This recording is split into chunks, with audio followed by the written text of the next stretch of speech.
Ladies and gentlemen, welcome to Hero Movie Podcast, your greatest source for superhero movie discussion in the multiverse. I'm your host, Adam Porters, and joining me today, I don't know how many times he has to tell you, despite those rings around his eyes, he's not a raccoon. Sweet Sean Kovacs from the internet.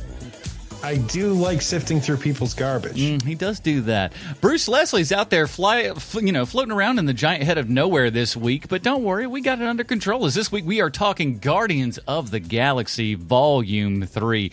Oh, it's all led to this, hasn't it? It has, and of the Marvel franchises, I have been on the record that I think that the Captain America trilogy is by far my favorite of the trilogy, of the trilogies. However, Guardians of the Galaxy is my second favorite, and here we are. What are we getting? Yeah, it's been a very interesting run. Guardians of the Galaxy, the first one, was one of the first movies that we actually reviewed on this here podcast, all the way back in that first one. And I want to say that was within the first, probably 6 months of even It HMP, was. You right? and I were still married. Yeah. When we reviewed that one. That's how long ago that was. Oh, the times, they are changing. We didn't get a Bob Dylan track in this one. We might as well have, because some time has gone on. And I've actually seen some little clip backs to some previous Guardians of the Galaxy movies. And you're like, oh, you forget how much we can age in 8 years. Because all of a sudden, Chris Pratt's looking a little old. Everybody get a little older. But that's fine. The time marches on for everyone, for all of us. Well, everybody goes from their late 20s, early 30s to 40. Yeah. And once you hit that 40, you can't look like you're 25 anymore. It just doesn't happen. No, but to be fair, I look better now at 41 than I have probably in the past decade. So yes, I am aware of that. I do too. It's one of those things where it's like, oh, if I don't fall down drunk drinking every other night and actually eat correctly, I actually look better. Oh, dear cool. self, get it together, and then eventually you have to. So. But hopefully we can all, be as svelte as Chris Pratt is post these Guardians movies as opposed to pre-Guardians the movies. I don't know where I'm going with this. I'm doing the best that I can. Shut up.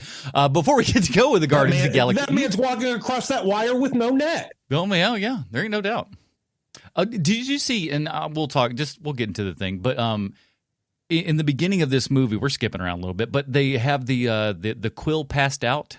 Where she's carrying him around, 35-pound dummy. He's 35 pounds. It looks so good and so heavy does. and everything. But I was like, oh man, that's such a great. Check out the behind the scenes. Follow James Gunn on social media, and you can check all that stuff out. But my favorite part about it is that Chris Pratt is confused because he thinks that James Gunn was letting people have their way with the dummy.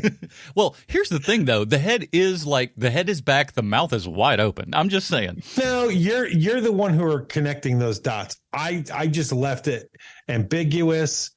No one knew what we were talking about, and there you go. You just pulled us right into the gutter. What can I say? It's kind of where I belong. Before we get to the Guardians of the Galaxy Volume 3, we do want to say a thank you to the people that support this show over at patreon.com/HMP. Get yourself a pre-show, a post-show, a Dinger Zone. And in the Dinger Zone, we're going to be talking a bit about James Gunn, the kind of his past with Marvel and everything, and what the future of DC holds with James Gunn behind the helm and everything. So a lot of interesting stuff there, and we'll probably get into maybe a tiny little bit of that in this show. But check all that out, patreon.com/HMP. And if you can't, we're going to be rating James Gunn's movies. Yeah, listen, the guy's got a pretty good plethora of films to choose from there, of all varying qualities. Of this is really weird part. They really are, yes. But in good ways, I think. Oh, and before we do, I want to say Chief Mays jumped back on to Patreon.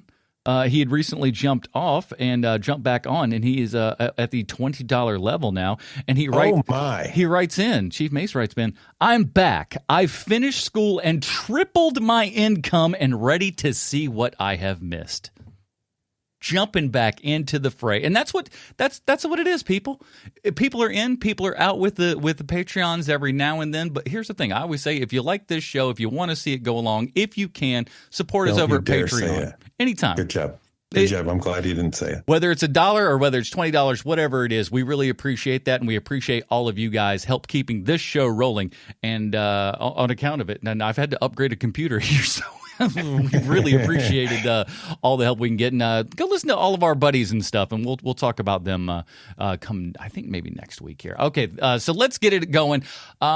Sean, before we get going and everything here properly, I want to say thank you because you are pushing me down an alley. An alley I don't necessarily want to go. Now, for those of you that listen to this program, you probably listened to the first song of the intro of this podcast and asked yourself a good, solid question. What is that? What did Adam just play? I don't understand that. Adam is usually pretty on top of playing very topical and interesting and relatable songs and stuff to the movies that we cover. That's how you think it's going down? That's what I put in interesting. Do you not? I'm sorry. Do you not think that I put in work in every week into choosing the songs? I absolutely do, and you know that I do. I've even stated to you in the past that I think you're doing a great job with that stuff. However, I think that if you're a regular listener to the show, you probably are. It's just background. That said, I am changing things up. So hopefully, because as we had mentioned previously, HMP is also not only just a podcast, but we are also a podcast in podcast form on YouTube as well. At YouTube, check us out, Hear Movie Podcast. If you just go look that up, all of our stuff is up there. But because of the ungodly amount of copyrighted material that I put into this program, none of those things can be monetized. So I am trying to be a good boy and not do any copyrighted material, which is a longest way of saying, this is the reason why I'm not playing a trailer this week, is because I'm trying to be good and not get dinged by the YouTube gods for trying to, I don't know, promote a movie that's already going to make a buttload of money. But hey, why do they need more promotion, I suppose? Anyways, that's the trailer for Guardians of the Galaxy 3. I'll figure a better way to route around this next time, I promise. You know what time it is. It's time for Bruce's Comic Book Connection. Well, this is a real bummer because Bruce isn't here this week. The High Evolutionary first appeared in Marvel Comics. That's all I got. That's about as close as we're going to get. But I will say this. Here's one little thing that I do know. High Evolutionary, and not that it makes a difference, because I certainly don't think it does, and we've got a fantastic actor for it, but the High Evolutionary was a white guy in the comic initially. I think there were a couple of people. I can't even. How dare they? A couple of people were like, he's a black guy now. It's just like who cares what the race of this awful person is? It's just a bad guy. Who are you listening to that's having that problem? I'm telling you, the internet. Well, I mean, are you really taking? Like, I gotta listen to this guy's hot take. Well, let's hear what this gentleman has. I'm not saying I'm giving them any credence. I'm just saying that they are out there amongst a small sect of dum-dums, you know? And correct me if I'm wrong. He is the dude who's playing this role of High Evolutionary. He is the same guy from Peacemaker, right? That's correct. So James Gunn has been a guy who is very loyal to his people. Yeah. And I love that because you look at his films throughout the years, and there is a handful of players that are constantly with that guy. And I don't know. I respect somebody who takes his buddies along on the ride with him and everything. I totally agree. I think that he also plays with those like he does in this movie, and we can get to that later. But, you know, I like seeing an ensemble. I like seeing it's that weird thing where it doesn't work all the time. But for him, so far, it has for me. Yeah. Where, oh, man, you're putting this guy in this movie again. You know, when it's Michael Rooker, I'm going to give that a pass. You know what I mean? Like, you put Michael Rooker or whatever you want. I will be there. I promise. And it's the same way with a lot of his other with a lot of his other ensemble actors, you know, and everybody seems to really just get along, which is super important. Yeah. On movies, especially of the size of the movies that he's making. But, you know, I think it's going to be a real mistake when we see Chris Pratt as Superman. I would love that so much, just to see the reaction on everyone's face. Would be like, I don't know that I want to see Chris Pratt in a Superman movie. Actually, I'm pretty sure that I don't. However, I would like to see the the reign of chaos that it would cause. Sean Gunn is Lex Luthor. My word. Oh, God, you're writing my dreams down. I don't know what you're doing here, but I just want to see like that's what James Gunn does, is just rubs his hands together, goes, oh, I'm gonna check this up real big. Watch. Watching this movie yesterday, I came up with a question that I'm sure the internet has asked already, and maybe we've even asked on the show before. But there are moments in Guardians 3 where Dave Bautista is acting so hard and so well that I literally had to ask myself the question, is Dave Bautista our best former wrestler turned actor? And I think he might be. He's rounded. If he's okay, I will crib it this way. If he is not, he is rounding the corner to be that. I'd put it to you that way. Who do you think is in the running then? I'm just Rowdy Roddy. Like it's tough because like there's so many different factors that are coming into play with all this. That's a whole show. Santa Claus with muscles, Hulk Hogan. Yeah, pretty much. Okay, well, before we get to go, let's get into this thing because I forgot to sell everybody on this James Gunn Marvel Swan song. Sorry, buddy. No, it's okay. We didn't have a trailer. See, everything's off, but we're gonna learn it. We're gonna relearn our steps. We'll learn the new processes. We'll figure it out eventually. But if that wasn't enough, let me sell everybody on this James Gunn Marvel Swan song because this sucker has got everything. We got all the Guardians of the Galaxy back for one more ride around the sun. You've got Human Guy. You got Robot Girl. We got Tree Fella, Bug Lady, Big Muscles, Bad Skin Guy. We got Green Lady who don't know nothing no more. That guy from the Gilmore Girls. You got everyone's favorite, Trash Panda. They're joined by new members of the cast. Black RoboCop, that British guy who always plays great racist, but he's in gold this time, so, there you go. And with muscles. Mateo from Superstore has kind of seen better days. We got your boy from Andor and Batman here with Uncle Lloyd and Howard the Duck playing poker. We got a talking Russian dog. It's like a sweet Shanzi and Bruce had a imagination baby. Freaks and Geeks girl. We got the Eloy. Only old nerds are going to get that one. We got disembodied head of a Cyberman. We got slimy creatures, big mouths and tons of teeth. Gratuitous one-shot scenes, gratuitous musical montage, gratuitous friendship and love talk, gratuitous Microsoft Zune, the most underrated portable music player in history. Come at me, people. We got a few 2001 A Space Odyssey riffs. You thought there was only one. No, there's a couple. Radiohead, Who Wants to Die? Okay, we got Since You've Been Gone. That's going to be a little bit worse, right?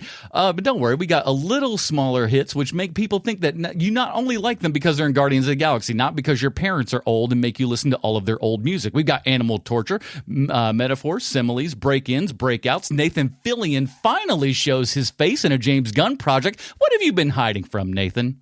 We got Counter Earth, Organic Planet, Groot goes John Carpenter, Rocket goes Harry Potter, or Neo in Matrix Reloaded. We got backstabbing, grenade tossing, gun shooting, head ripping, wall smashing, body tossing, leg chomping, space walking, ship crashing, hang gliding, sidecar camera galore, Garbage Pail Kids, Alf, and James Gunn pulls the ultimate Charles Foster Kane yet again, and no one says boo, all while putting together the most expensive animal rights commercial ever created. This movie has everything except for a Sarah McLachlan song, oddly enough, which is not missed. No. So let's pull away first. Let's go macro first on this. Okay. So I seem to remember that we all really liked the first Guardians of the Galaxy, specifically because it was just such a surprise at how good it was. What was your feelings on it? Yeah, we all loved it. I mean, it was the first HMP movie to receive all Dick Graysons. Right. Yeah. Right. And so for the second one, I remember Bruce and I really liking that one a lot, but I can't remember what you thought of that movie. I feel like I liked it pretty well. Maybe slightly less than the last one, but like, and I'll tell you, I watched Volume 3 here twice. Actually, oh wow, I snuck in one more today just because I was like, I saw it Thursday. I saw it like Thursday evening or afternoon, Thursday afternoon. So I was like, it's been a while. I need one more refresher. And I think I feel like it the same way that I do a lot of James Gunn movies in an odd sense. And this doesn't, I don't mean this to sound bad or anything, but I kind of go in with a small chip on my shoulder because he's done it so many times, I think, to where I'm just like, he's probably going to screw up something this time. And then you can even watch and you'll see small flaws or like little tiny things where you're like, maybe not, maybe not. But ultimately, when you go back, the sum of the parts really just hits it. And he hits a lot of great emotional parts in all of these movies. And I think that that's something that James Gunn excels at tremendously, is that even though while, you may not like everything in it, there's enough of a through line and shots to the heart that it's always going to get at least a person like me every time. Mm-hmm. Yeah, for me, it was one of those things where the first one was such a surprise. Loved the first one. Unimpeachable, that first Guardians of the Galaxy movie. The second one, I understand why some people don't like it, but I think that a lot of people just sleep on that movie. That is one of the hidden gems of the MCU, in my opinion. I think that too many people just look right past it.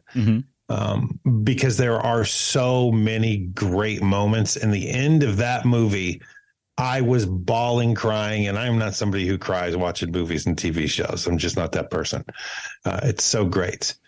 And so going into the third one, I had expectations, and my expectations were plenty high, just because it seems like James Gunn and Taika Waititi are really the two guys where like, yeah, I'm going to play in your sandbox, but you're not going to love the way that I play in it. And that's what let's put a little pin in that and come back to that later. But yes, very much so, I think.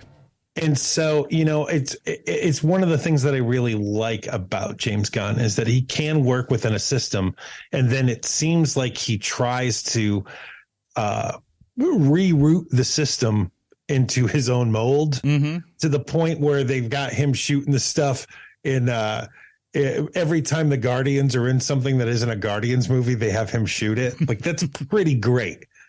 And so it has that feel, and it's chippy and it's fast paced. And, I just read that interview with him where he said that his pitch to Marvel was, I want to make this movie Star Wars, but not Star Wars the way people think they remember Star Wars, that feeling they had when they watched Star Wars. That's the movies I want to make. And it makes perfect sense that basically, to me, Guardians of the Galaxy Volume 3 is the Return of the Jedi of the Guardians movies. Because for me, I don't think it's better than 2. I don't think it's better than 1. But I do think it's a good movie. It's not a great movie. I think that maybe the second one comes close to being a great movie, but it's just really good, That said, though, of all of them, though, Volume 3, tone-wise, is most assuredly The Empire Strikes Back of all of them. Oh, without a doubt. This is, it's so odd because, and I had that thought while watching this. I was just like, oh, this is certainly not Return of the Jedi as far as theme goes, because for a second movie, that's when you have the darkest of dark moments. But no, we save that till the third one, oddly enough. Yes, there is so much dark in this movie, just dark themes, and it gets way darker than I thought it would. Oh, way, yeah. Although the thing that I also love about Taika Waititi movies and James Gunn movies is that there's so many ideas, right? Like every idea might not hit you right, but it is a different idea than what you're used to seeing. Like, think about just how creative all of these different worlds have been in all of these different Guardians of the Galaxy movies versus Ant-Man Quantumania, where they go into the quantum realm and it's basically the same thing as Earth. It's like, it's just Earth, but people dressed differently. Somehow they still all know English. There's a lot of stuff where you're like, come on, bro. Right. And that's why it's not a great movie. The Quantumania, I think, is the first movie where I was like, man, I think that Marvel is running out of ideas. Like, it really does it felt that way with Quantumania. Yeah. But with this movie, there's so many ideas being thrown at you. Like, whether it's the living tissue uh Planet place thingy, where yeah. yeah, the planet thing, whatever you want to call it, the Deep Space Nine but fleshy. It's a gross James Gunn planet is what it all comes to. When you look at that, Yes. you're just like, this. If you'd have shown me that out of context and said James Gunn, I'd been like, yeah, that seems to make sense. It all adds Yeah. up. Yeah, it's very Hitchhiker's Guide to me when I saw it. I was like, oh, that reminds me of something that might have happened in Hitchhikers. But the ideas, the jokes upon jokes upon jokes, and not all the jokes land, but when they do, they're great. And the secret sauce of this movie to me is just how much I enjoy watching my friends play off each other in this movie. Mm-hmm. You know, seeing Drax and Mantis, and because Mantis was one of those characters where I was like, well, she's kind of a throwaway character, but because she works so well with the Drax character, I could watch them just talk to each other all day, and I love that so much. And seeing even somebody like, you know, like Kraglin come in and out and Cosmo come in and out, but the big one is like the big change from 1 and 2 to 3 is just the role of Nebula and how kind of under the radar that character has been, and how much that character has to do now versus the first and second one. Oh yeah. Well, that's especially with like you know, the first and second ones and stuff like that, and having, you know, come off of seeing her in Doctor Who specifically, it's like I'd seen how much range this girl has. So I'm just like, boy, really, we're kind of wasting her just putting her down to this kind of robot character. But good old James Gunn had his eye on the future and goes, hey, we're going to have characters. And here's the thing. All of the characters over the course of these 3 movies, they all evolve. And it's really great to see that, and to see that somebody was clearly taking that from movie number 1 and saying, here's the through line for where these characters are going. And I thought that was great. And we'll also talk later, of course, about how some of that stuff got screwed up and James Gunn's reaction to that. We'll get into it. Oh, good. Very good. But yeah, overall, I really enjoyed the movie. I saw it in, like I said, I saw it twice. I saw it in 2 different kind of formats. I saw it first. Again, all of these have to do with time, less so than, you know, particular preference, I guess. The first time I saw it was in 3D, which I thought was fine, looked good, pretty decent and everything. But the sound was a little bit low, so I kind of wanted to also get some better sound. So I went to the another theater that's a little bit closer, a little bit nicer, but has Atmos and everything. So I saw it in 2D and Atmos, and that was really great. But so I just it shows how much James Gunn cares about like sound and picture quality. Like when you can see it in some place that's actually shows it the way that it's supposed to be seen, it's like, oh, you see how much somebody cares about these things, because especially just like a lot of the Atmos stuff coming from, you know, over top and stuff. I just wanted to throw that out there as kind of some technical nerdy stuff, but very cool. Can't wait to get this at home and kind of tweak and play with it more on my personal system. But to put it into layman's terms, the thing that I really liked about this movie was that, because it's a very loud movie and people are screaming at each other all the time, but when the sound effects go off and someone is speaking, when the sound effects go off, your eardrums aren't bleeding, and then you can't hear what the people are saying to each other. That mix that happens for the sound design of this movie is really well done. And I always say, like, you know, it gets lost when you bring it to home and shrink it down to two speakers for most people, and for whatever reason they don't do that down convert to two channels as well as they should. Yeah, they really should. It's one of the things that I kind of don't want to see Oppenheimer for is that I don't want my eardrums to bleed watching a movie. I will say this, though. That was a trailer I did watch because I'd only seen the teaser, and I'm like, I don't really know what to expect. Oh, that trailer got me so hyped. Oh, it looks amazing. Oh, so good. The 2 movies that I got trailers for watching this movie this week was that I was like, oh man, there's no way I'm not seeing that. One was Oppenheimer. I'm making jokes, but I'm totally going to see that movie. And the other one is a movie that I wish I could live in, which is Asteroid City. I want to live there. I want to exist in that world. It looks amazing, and I want to be there. So good. But ultimately, I just getting back to this, I was surprised. Now, what did you think? Because this has been a complaint for a lot of people. we are almost at a 3-hour runtime with this bad boy. It is, and it is not a quick 3 hours. No. I mean, you feel the 3 hours, but because it's the last time we're ever going to see all of these people in the same place again, I'm going to give it its time, you know? Yeah. Like it's a fun movie, which helps with it, you know, like it's not something where you're just like, oh my God, yes, we get it. Batman is mad.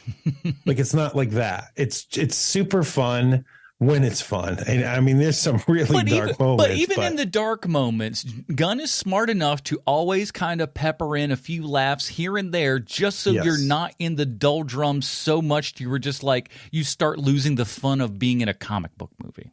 Yes. And I know that the whole thing that Gunn has said about these movies is that Rocket is actually the heart of these movies.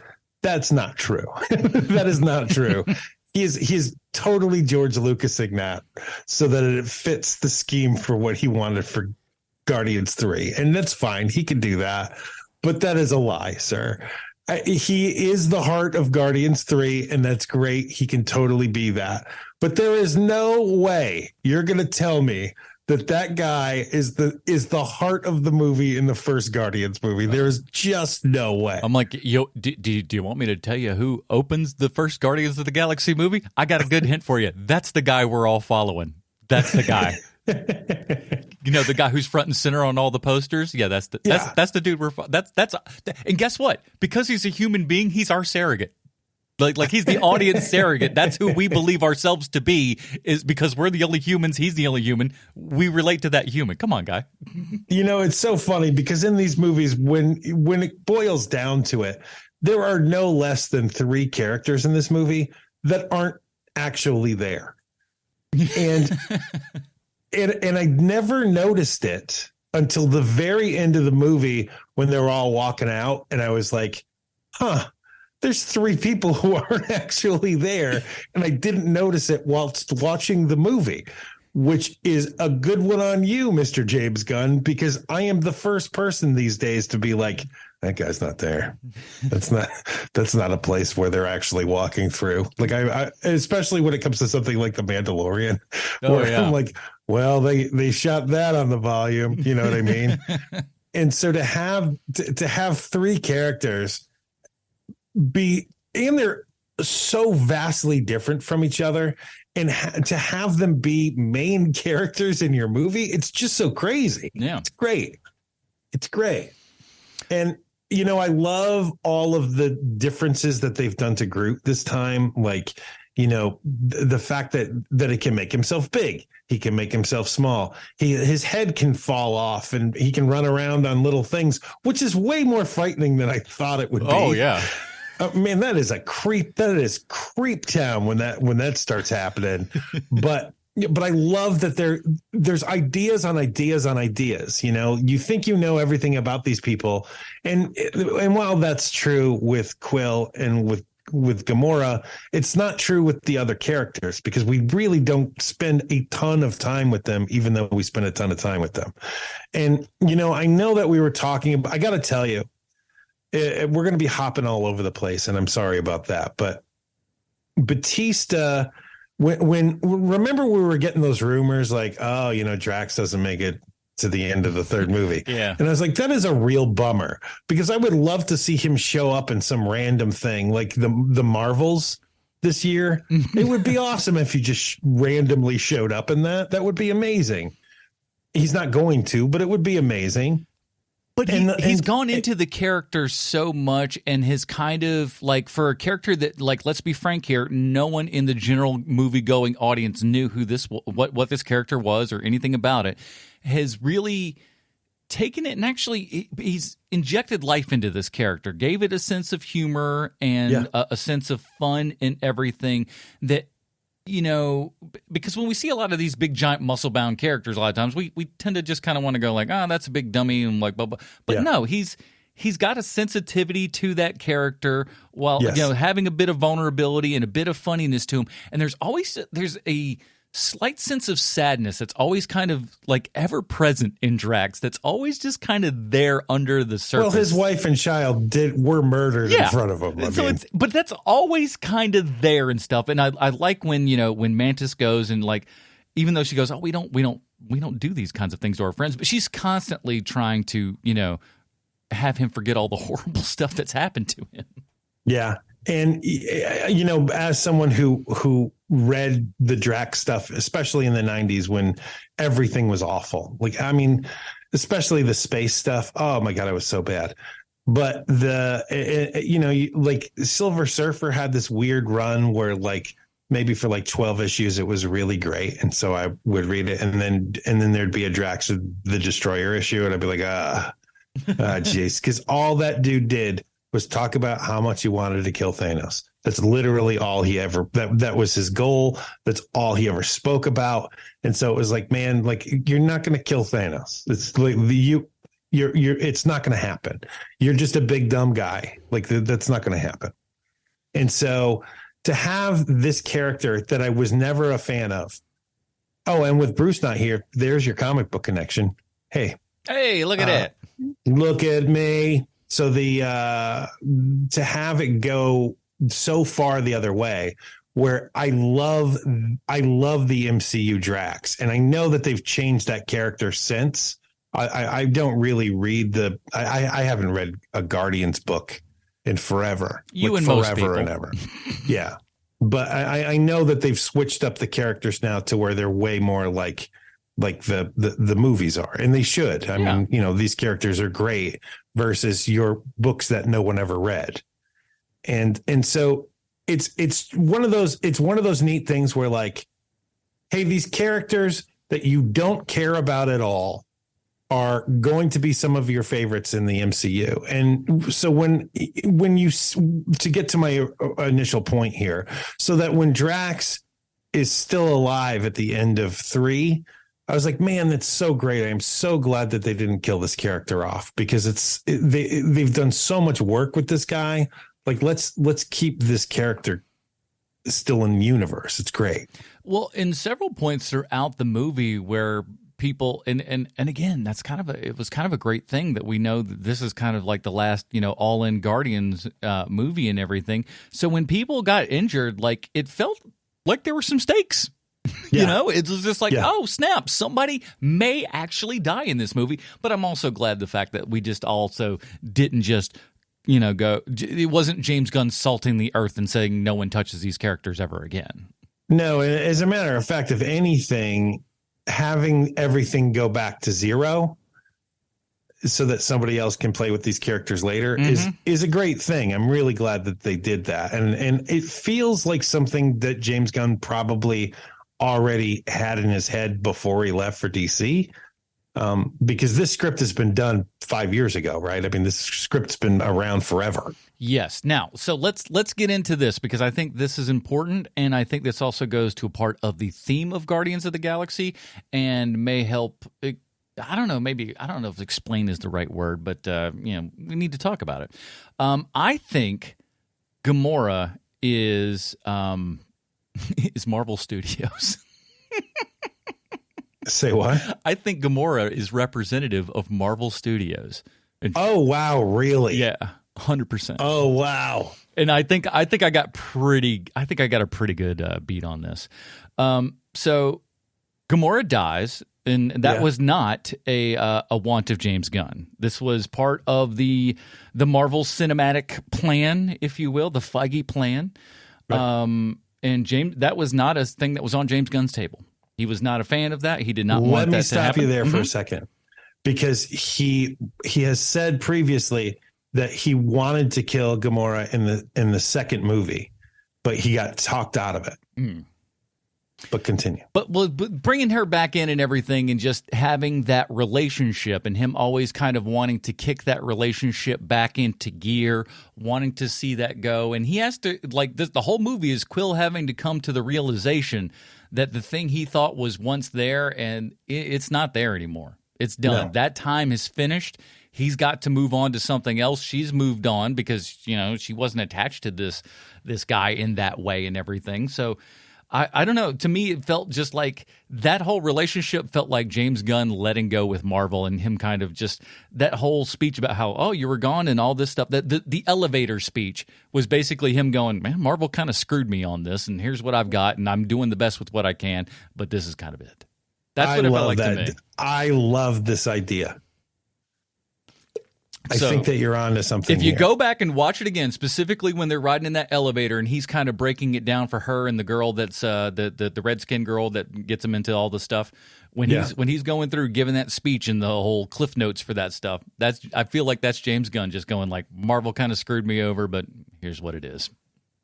Yeah. And him kind of moving on and him going into DC is that new step for him where it's just like, well, I got to leave my friends behind here and go off onto new crazy adventures. See, I don't think he is. I think that we're going to see half of the cast of Guardians of the Galaxy in DC stuff. No, I'm talking about James Gunn.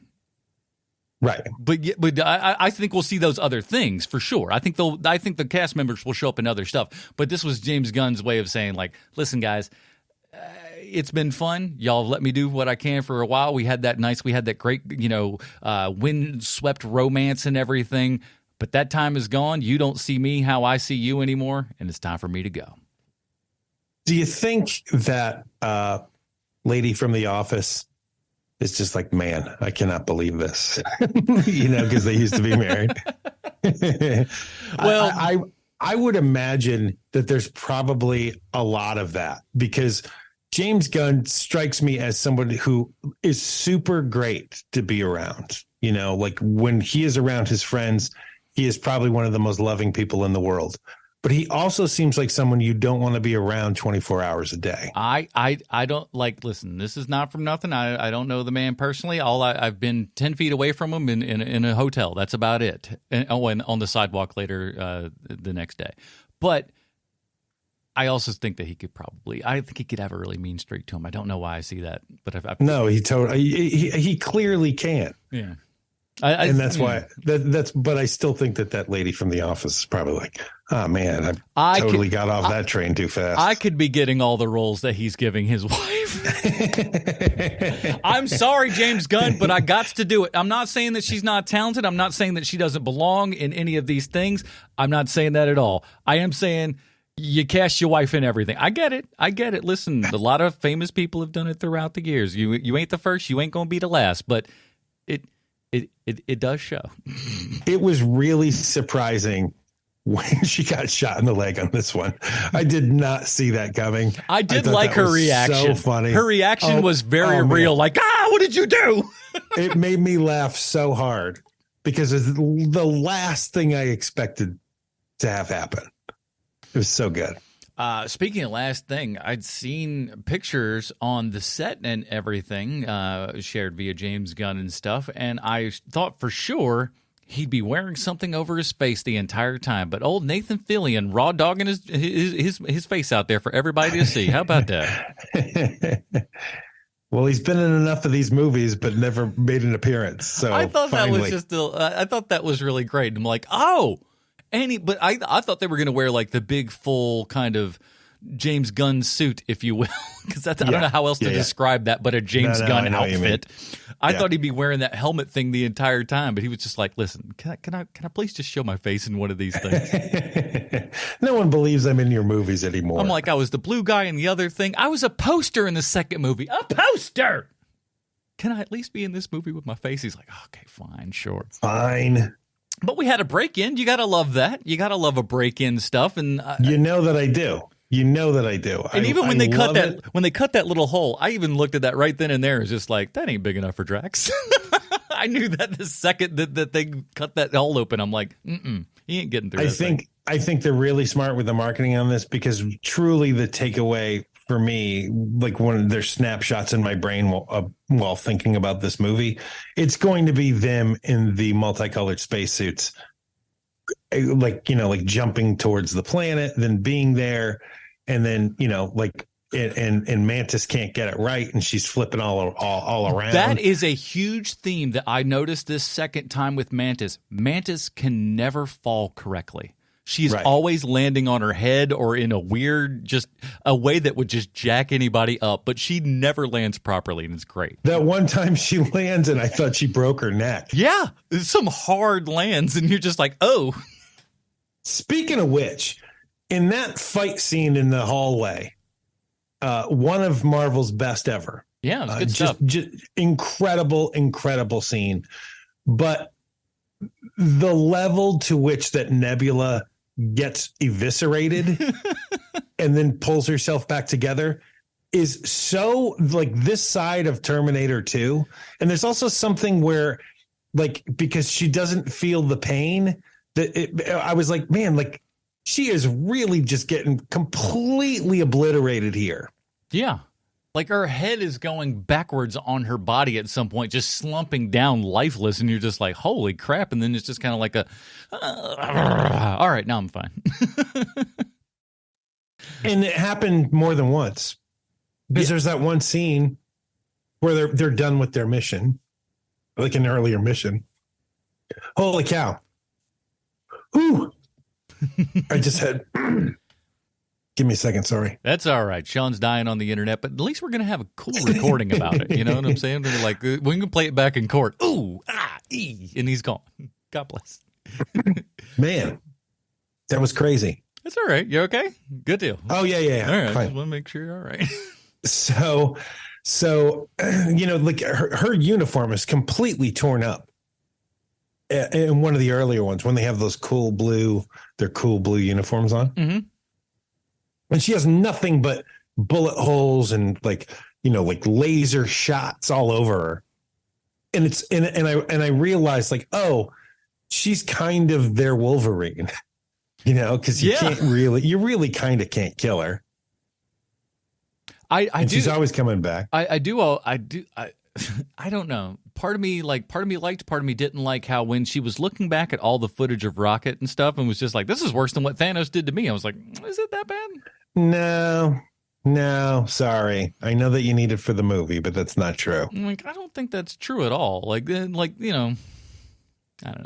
But okay, so let's talk about all the cute little furry animals in this film and how they're sometimes not cute and furry, but still somewhat cute and furry though. I liked all the flashback stuff. I think we probably had a little bit much of it. I think I agree. I agree. There's probably one or two too many. You could tone it back, and you'd still. I don't think you would lose anything from it.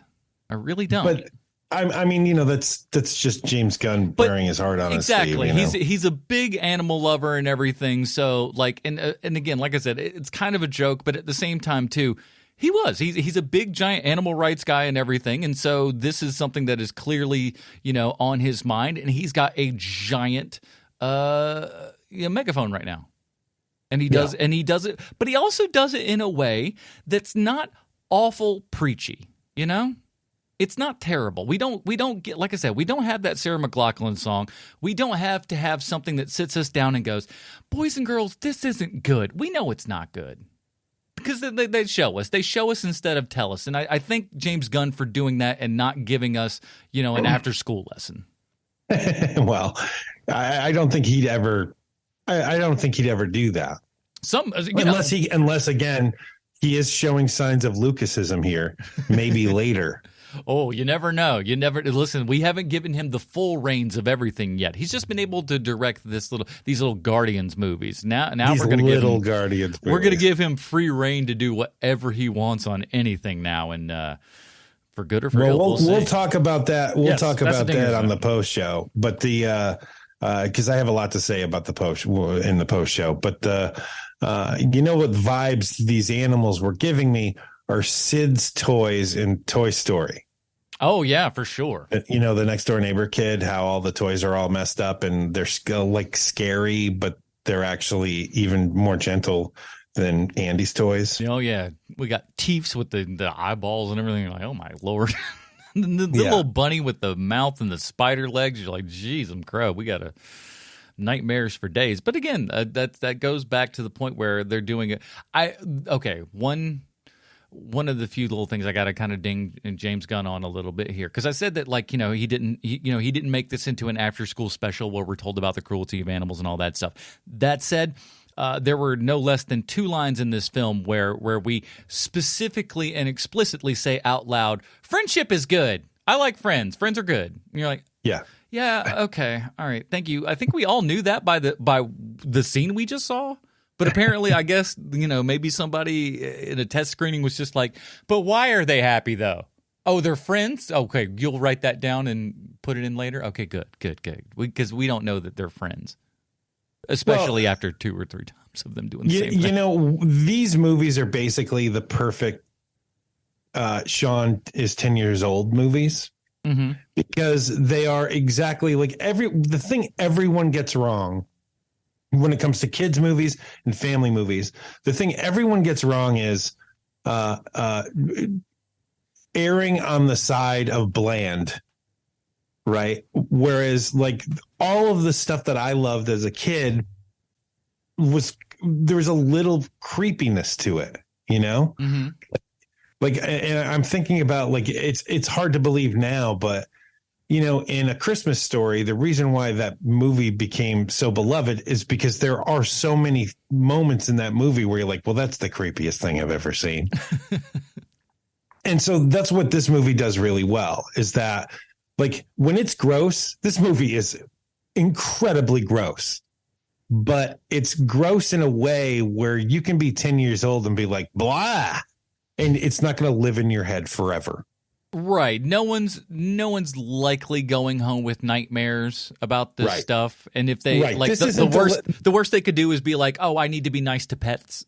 Right. This isn't the scene in Superman 3 where the lady gets eaten by the computer. Like that was nightmare inducing for years for me. This is like, "Oh, that's gross." Ha ha ha. Like that kind of gross. Yeah. This wouldn't even have the effect that Large Marge had on me as a child. That gave me nightmares. Oh, buddy. Large Marge sent you. And I saw, like, the first time I ever saw, like, that's the first movie I remember seeing on the big screen. Oh, wow. And so you can imagine seeing, a giant 20-foot scary Large Marge head as a, 6-year-old. That's gonna frighten the crap out of you. I don't care who you are. My coworker 2 weeks ago told me, "Oh, hey, I know that you're a big Pee-wee's Big Adventure fan. Did you see it?" I was like, "Oh, it's playing? Where's it playing?" He's like, "Oh, no, it was playing last week." Oh, well, yeah. Then thanks, buddy.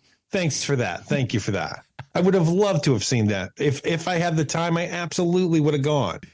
Oh man, that's the best one. It's just like that reminds me of like when I was working at the TV station and they were just like, "Oh, hey everybody, remember Friday when everyone was here getting pictures with Conan O'Brien? Here are all those awesome pictures. Adam, we didn't tell you that he was here. Sorry." Thanks, guys. Still bugs me to this day. So there's a few people that we haven't spoken about yet, actors that we haven't spoken about yet when it comes to this. One is Bradley Cooper as Rocket. And I love it. I can't believe how great he is in this role. It's kind of unbelievable how good he is in a role where he should be it should be a nothing kind of thing. And he is giving it 1,000%. Because, his whatever accent that is he's doing, like, is he trying to do like a New York accent? It's kind of a New Yorker thing. Yeah. But it's not from anywhere. It's like it's generalized. Like what Southern people think New York accents sound like, it's kind of like what would have been like generic New York accent in like a movie from the like 50s or something. Right. Like this is the kind of thing that I would hear in a movie like Guys and Dolls. It's not quite that bad. Come on. Come on. Now, he ain't calling anybody dames, all right? To this day, I still think, because of that Simpsons episode, that the Guys and Dolls, I still think that's a song in that movie, even though it's not. You're waiting for it. It's just like, when's Brando going to pop into this one? No? How come I'm not hearing... I'm not hearing that Guys and Dolls. So yeah, Bradley Cooper is great. He adds so much to his voice performance that he kind of, how everybody's starting to push back on hey, do we really need A-list celebrities to do voiceover stuff? Like, can't we give that to voiceover people? I totally doubt Peter Cullen could pull this off. You know what I mean? Yeah. When it comes to these sorts of things, it's like, yeah, I agree with those guys in a lot of sense, but sometimes you have to be called upon to do a damn good performance, and you got to be really good at it. And like, I'm not saying that the regular VO artists can't do that sort of thing. I'm just saying that it's not something they do nearly as much as somebody like a Bradley Cooper, who is, in dramatic films where people have to see every bit of him on screen doing all of that stuff. So this is him in a weird way. You get to do kind of a more, because it's VO work, you get to do a more kind of an intimate performance and everything. And I don't know. I was just like, it's surprising how much he adds to this, and the guy was never on set. Yeah, it's kind of awesome. Yeah, it's kind of incredible, and it's kind of incredible how well he acts with the other actors in this movie, since he's not even there. You don't think about it being Bradley Cooper, number one. You don't listen to that and go like, oh, that's Bradley Cooper's voice doing. No, you don't think that, and the CGI is so good and the characters interacting with him are so good, you forget about it being a CGI creature. As far as we're concerned, that's a real live talking raccoon. I had totally forgotten, like I said earlier, I had totally forgotten that Groot, Cosmo, and Rocket are all CGI. Completely CGI. You forget about it because it's just so darn good, and you're like, all right. But the other things around it help sell it so well. And I think that's another thing that James Gunn is very smart about, is just going like, hey, if I'm going to do this one thing, I need to also do these other things to help balance all that stuff out. And as we've seen throughout, really movies over the, decades, is that the best is when you have an amalgamation of all the things that work, not just one specific thing. Mm-hmm. Yeah, agreed. The two new characters to this movie, the guy whose name I would. No, got a little internet problem there, a little internet hiccup. Chuck Woolery. So we had a little. You start. Back? Nope. There we go. Let's try it again. One more time. Okay. I am testing my microphone and testing the Adams internet to see if everything is working correctly. Yes, we are good. We're rolling. Make that point again. So, the guy who plays the evolutionary, I'm going to butcher his name. Oh, it's a tough one. We'll learn it one day. I always say, we learned Chiwetel Ejiofor. We will learn everybody's name. We just need a couple of rounds of it. That's all. That's true. You're not wrong. So for right now, because it's the way that his name looks to me, I'm going to call him Chuck Woolery. It certainly looks like that, doesn't it? It does. I'd at least call him. I'm sure they call him Chuck on set. Oh, you would think or they have some other like cool cutie name. For him. Yeah, exactly. Yeah. And he provides a great amount of menace in this movie. He's actually menacing, which I think is a problem that happens a lot in Marvel movies. He also doesn't have the power set. It's a power set we've never seen before, which I think is great. I love when his own people turn on him and he kind of just flexes and then kills everybody in the room. I think that's amazing. Mm-hmm. And it shows you power set, and that, hey, this guy, he is probably one of the worst people in the MCU, but he also is incredibly powerful. He's not just awful. Yeah, and he's smart, and he's, he's one of the most dangerous villains, one of those ones that's really smart and kind of almost has it all together in a lot of ways. Yes, I mean, with the exception of trying to perfect everything. Well, yeah, he's not quite gotten to everything, but like as far as his plan goes, he's going in a forward direction for him. And it's like, oh, okay, well. But when I saw him on screen, obviously we'd seen him in Peacemaker and stuff, and so I knew he was like a James Gunn buddy and everything. So I was like, okay, but I wasn't quite sure because his Peacemaker role's fine and everything, but nothing that would make you think that this would be the role that you would get. But you're absolutely right. He was so good. I questioned for a little bit, but after 2 or 3 scenes, you're like, oh no, this guy's killing it. He is coming through, and so much again. more emotional range than you see in the majority of villains within the MCU and stuff like that. You felt menace. You felt like you had an idea of what his goal was, where he was going. You know, we actually have motivation, which in so many of these things, believe it or not, is hard to find sometimes. Well, it's a double motivation. One's a secret motivation, which is neat and not something you get very often in the MCU.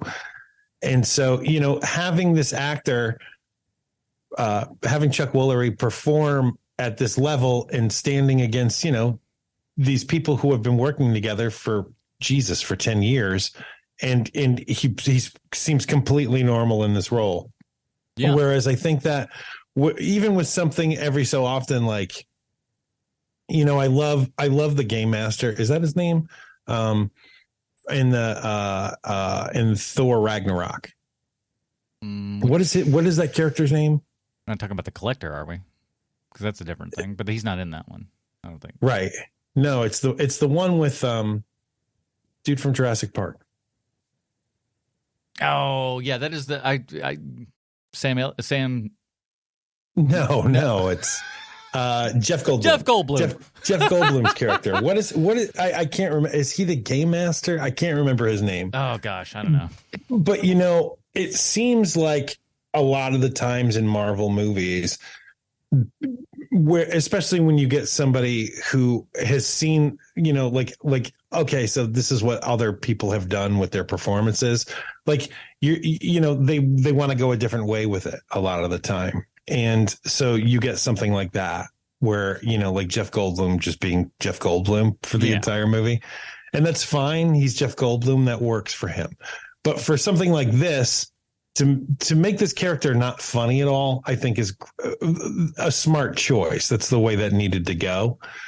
And to have him not be, he's more Darth Vader in the first movie versus Darth Vader in the other two movies, because Darth Vader in the first movie is yelling at everybody and choking everybody. But in the second and third one, he's very understated, and the menace is implied. Whereas this character is constantly yelling at people and constantly killing people, and also just being, you know, generally terrible by mutilating everything that he comes across. But it's an interesting version of this, because this isn't something that we get very often in the MCU, which is bad guy who's actually really bad and doesn't have like a motivation of, you know, like, well, my parents were killed, and so I don't want to see anyone die anymore. You know, like that kind of thing.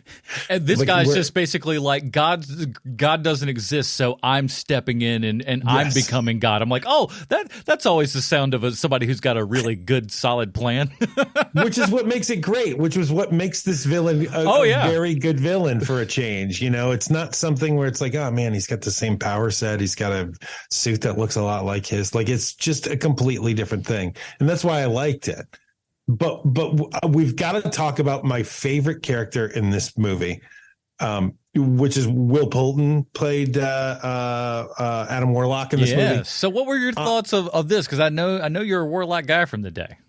I like the character of Adam Warlock, but Adam Warlock was used to try to defeat Thanos. Mm-hmm. And in the 90s specifically, maybe even in the 80s, I think the character was created probably late 70s, early 80s. But in the 90s, they used him a lot because they used Thanos all the time, too. And so Warlock was always going up against Thanos.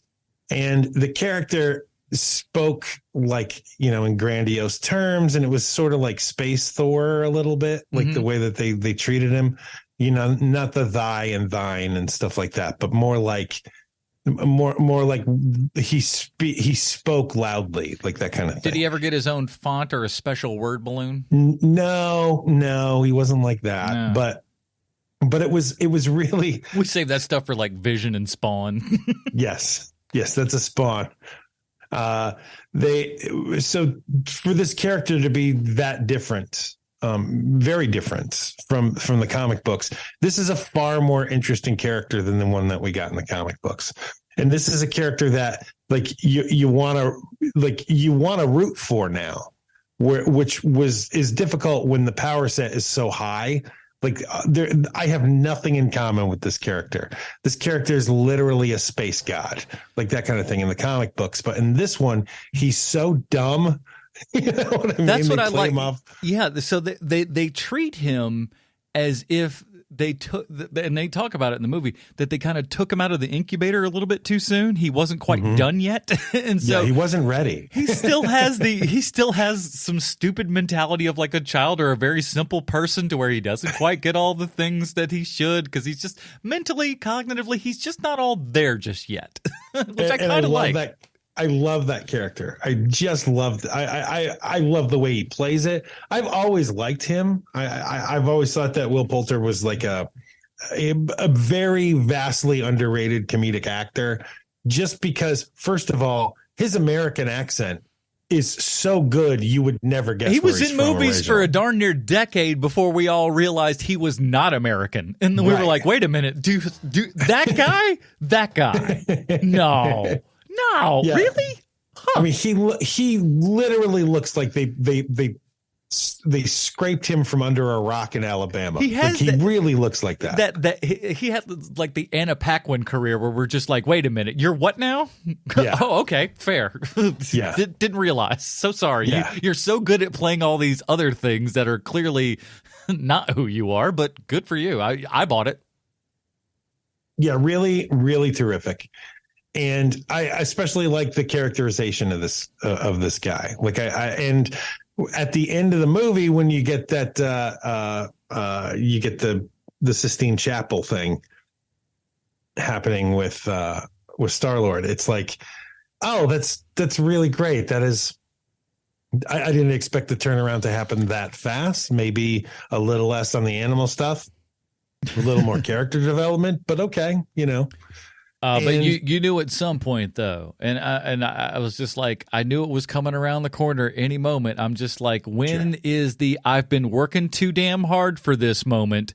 And sure as shooting, we get that, where all of Adam Warlock's clothes have been ripped asunder, and we get to see Will's juiced up body ready to go on screen. And he's just like, I worked so hard for this, damn it. Check it out. Yeah. Look at how ripped I am. Please, for the love of everything. It's not just a suit. I swear, I'm not that skinny kid in We Are the Millers. I pumped iron for this, doggone it. And other things, I'm sure.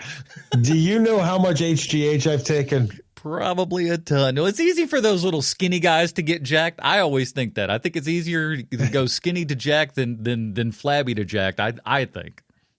But then again, what do I know? But yeah, I thought he was great in it. Another one that you're likely to see in other things, I guess.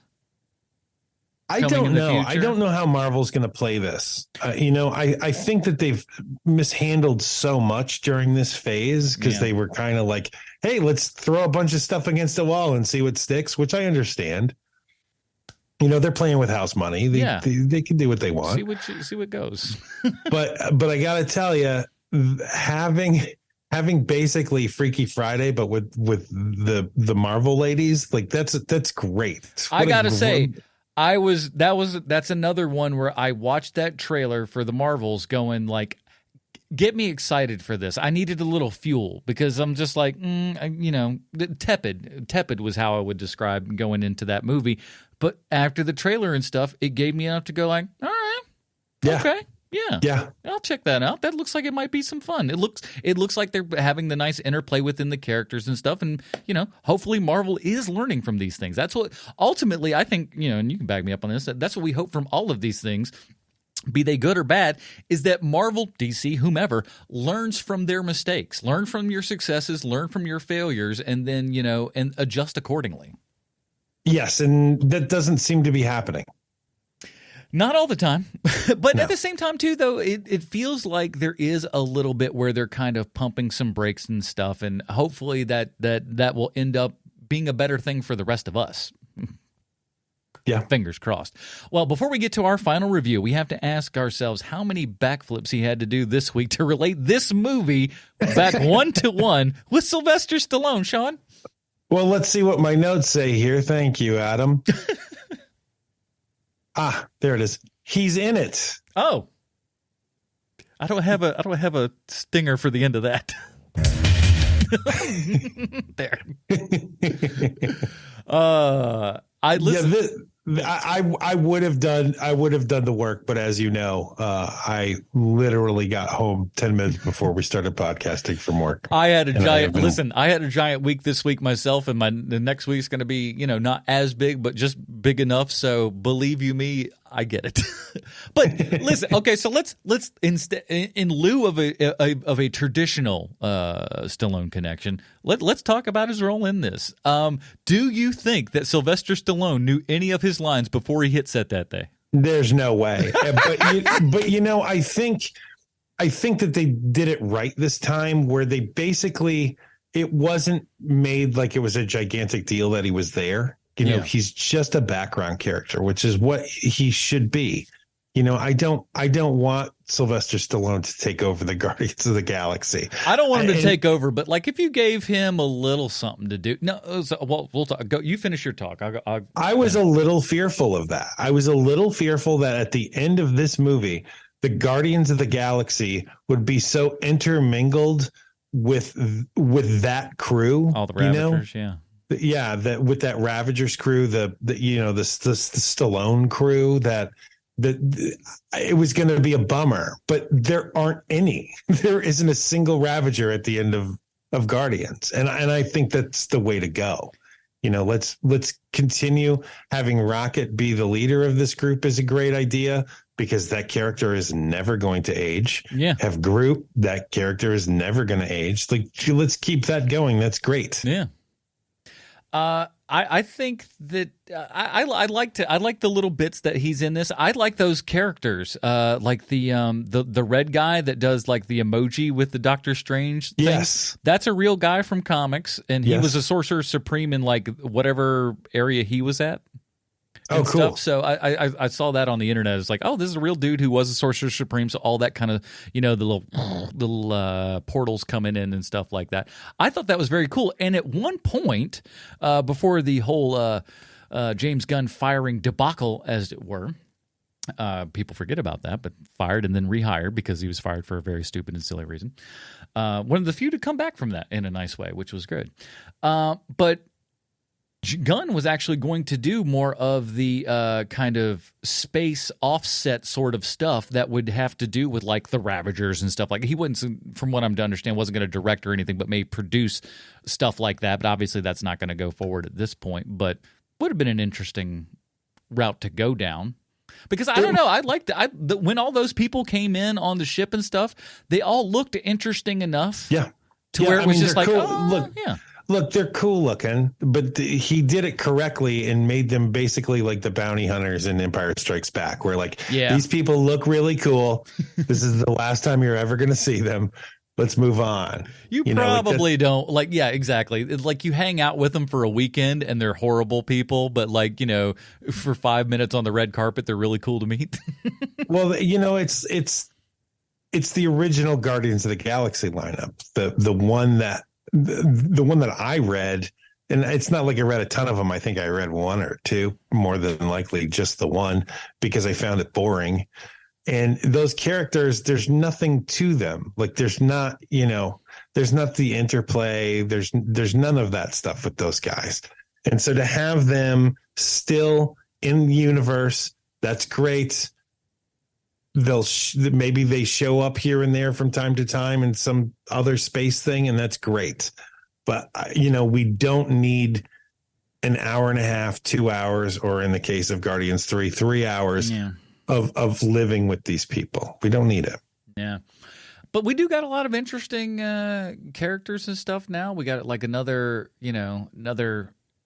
cameo from Howard the Duck in there. Which, obviously, again, I think that's in an odd, strange way, is even though we're talking about live action stuff, I think all these CGI and animated creatures may be the route to go for Marvel in the future. Like kind of, hey, listen, none of these cats ever age. We're going to start. They're already talking about, owning voices of people beyond the grave and stuff like that. So, Gee, I wonder which actor we're talking about specifically when it comes to that.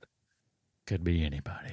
I would imagine it's James Earl Jones is what we're talking about. Well, he's one of them. I mean, and I'd talk for years about, we need to get, Peter Cullen to read every word of the dictionary, because who else do you want playing, Optimus Prime? But Listen, it's like anything. We all thought, like, I don't know, people like me especially was like, oh, Mark Hamill is the voice of the Joker. I'll never be able to accept. But you watch other animated things, and eventually you just go like, nah, that's the voice that's doing the Joker. You just kind of got to get over it. But we haven't quite got over it completely because we gotta rate this bad boy, Sean. We didn't do that. I almost went to the outro of the show before we actually rated this thing. Because I think, let me tell you why. Because I'm a little bit on the fence with this one. Oh, really? I really like it. I like it a whole bunch. Like I said, I've seen it twice at this point. So and you know me, big blubbering baby. All you gotta do is start talking about friendship. You throw animals in there. That's another thing that's on. My God, what do you do? Like I'm crying over calling a dog you're a good dog. Oh my God, shut up! Just shut up with that. Oh my word. But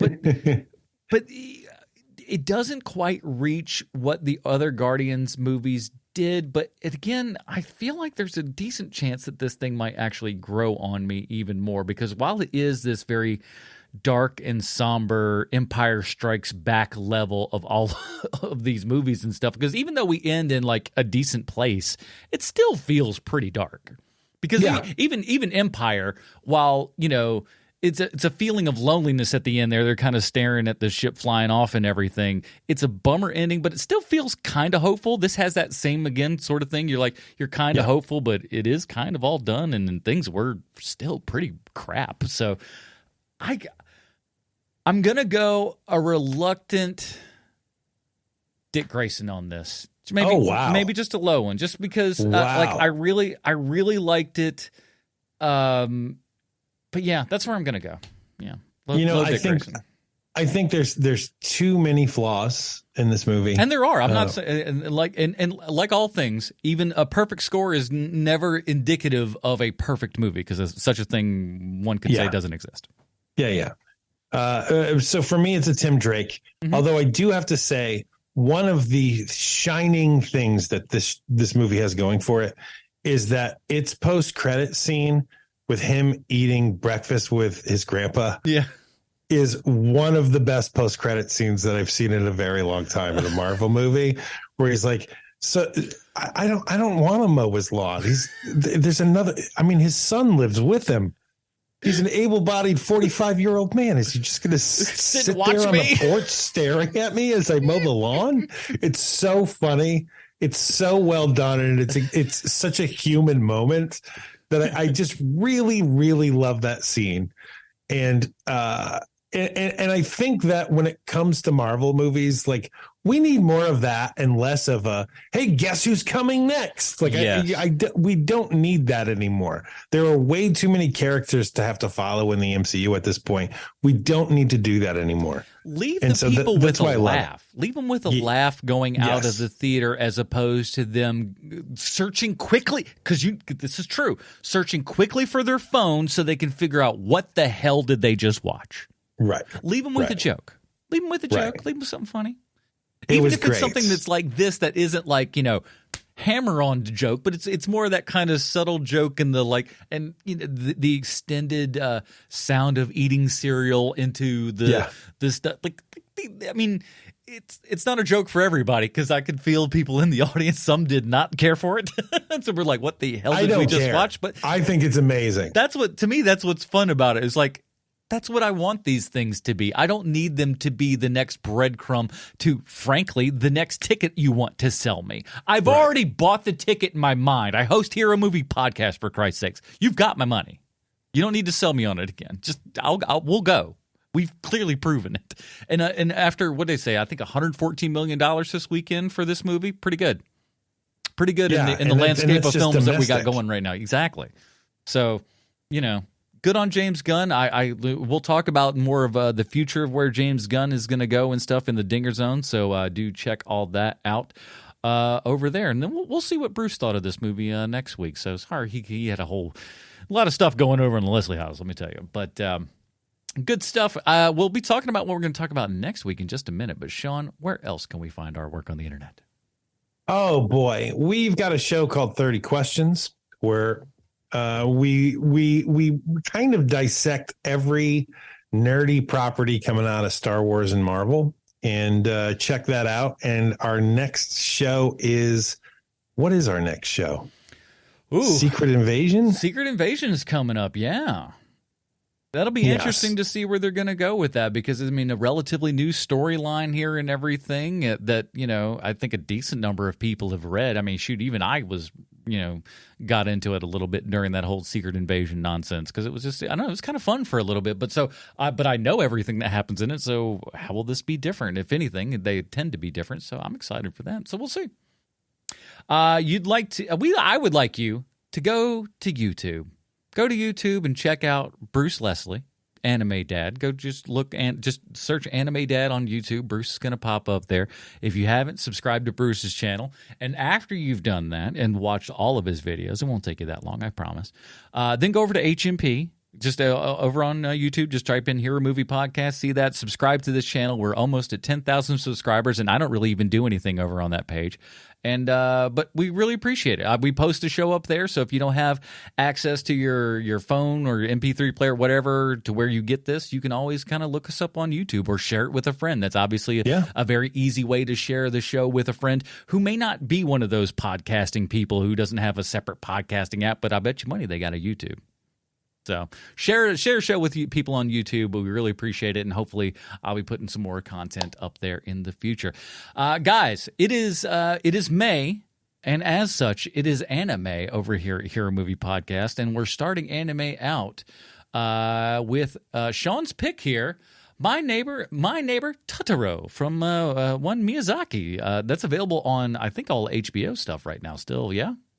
Yes, it is. It's available on HBO Max, or just Max now, maybe? I don't know that they've gotten over to the official just Max yet. Really think they screwed the pooch on that. I think that's... oh, man. Look, you're devaluing a brand. Look, when that guy eventually gets fired and everybody talks about how much they hate that guy, they're going to change it yet again. So get ready for that. But in the meantime, Quibi 2 is what they're going to call it. We didn't do it right the first time, but we're going to get this Quibi on the second one, boy. I'll tell you that one. So I think that, you know, if you have the time and you haven't seen My Neighbor Totoro in a long time, you should see that movie again, because it is a charm machine. So we'll be talking all kinds of Charm Machine next week. Join us then for the absent Bruce Leslie, Sweet Sean's a Kovacs from the internet. I'm Matt Portress. Stay super, everybody. Bye, Marty and Evie.